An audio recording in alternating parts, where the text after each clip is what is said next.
Do you ever find yourself living a dreary and empty existence, wondering where the passion and excitement of life has gone? Well, I'll tell you where it's gone.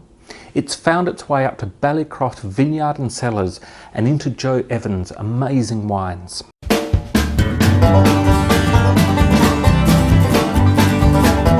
If there was just one word I'd use to describe Ballycroft wines, it would be, I just had it on the tip of my tongue, it would be... Big, rich, dark, ripe, big, rich and full-bodied, yes. Big fruit, big flavour, big oak, very big wine. Big oak. Small winemaker, big wines. Because one, I'm a small winemaker, literally, and secondly, I'm a small winemaker because I only make about 300 dozen wine, and and big wines.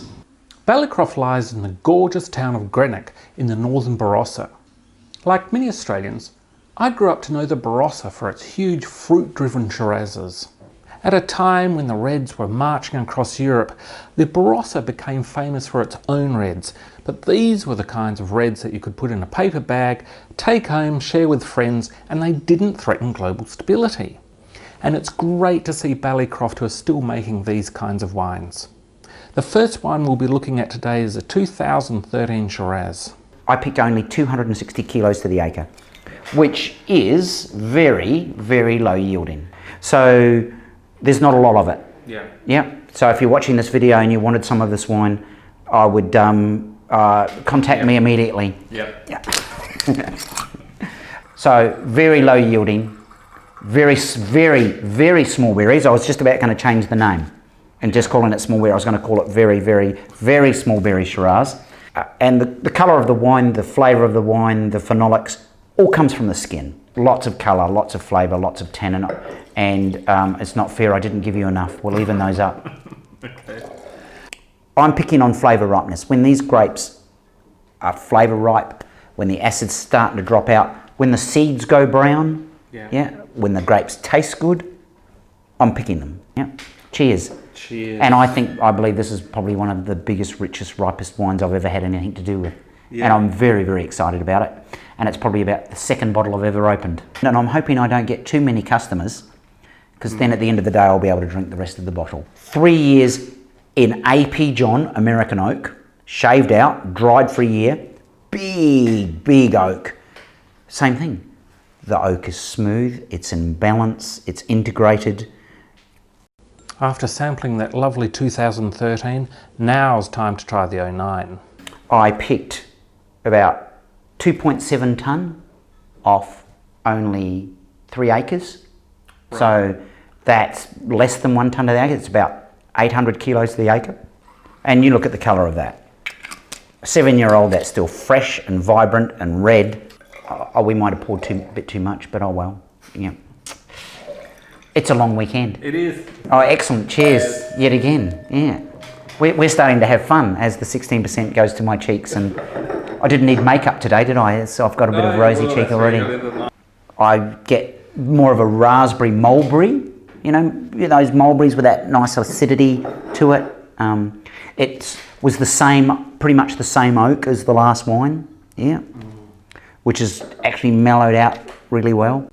To be quite honest, I've never really been a big fan of fortifieds. I can certainly appreciate their higher alcohol content, but often they're so sweet that after half a glass I can already feel the onset of diabetes. But Ballycroft's fortified is something else again. And you know what? It even comes with its own special story. When I arrived in the Barossa, I did my first job in 1992, helping out a friend. Jane Ferrari was cellar door manager at Rockford Wines, and my current girlfriend at the time, who's now my wife, her sister's best friend was Jane Ferrari, and we got asked to help out at Gourmet Weekend 1992.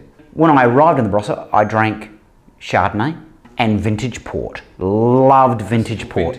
And this is a vintage port made from straight Mataro. And 2011 was a wetter vintage. I didn't panic. I left these grapes out until the 5th of May. Fermented on skins for about 9 days, then very, very cool ferment. And as you see the colour, you've got the colour of Mataro. And when you taste it and smell it, you can still taste the fruit. It's not dominated by the spirit. It still has good colour. And it's not overly sweet. It has good acidity. Now, the night that I had to add the spirit to this wine, my wife hadn't seen me for about 6 weeks. Generally, I'd leave at 6 o'clock in the morning, get home at about well over 9 o'clock at night. But it's vintage. And you only get one chance to make really good wine, and if you're not there all the time.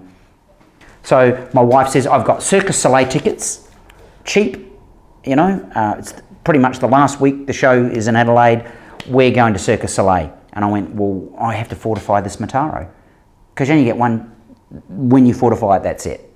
Yeah. And I said, we can't go. And she goes, you're coming. So I went, yeah, I put the chiller back in the fermenter to slow it down. And we got back at 11 o'clock at night. I dropped the girls off at the house, and then I rushed down to the winery, and it still wasn't quite ready yet. And I waited, and it was about 1:07. I ended up adding the spirit to this, yeah, and slowly with a jug, and yeah, and added 10 litres, then 10 litres.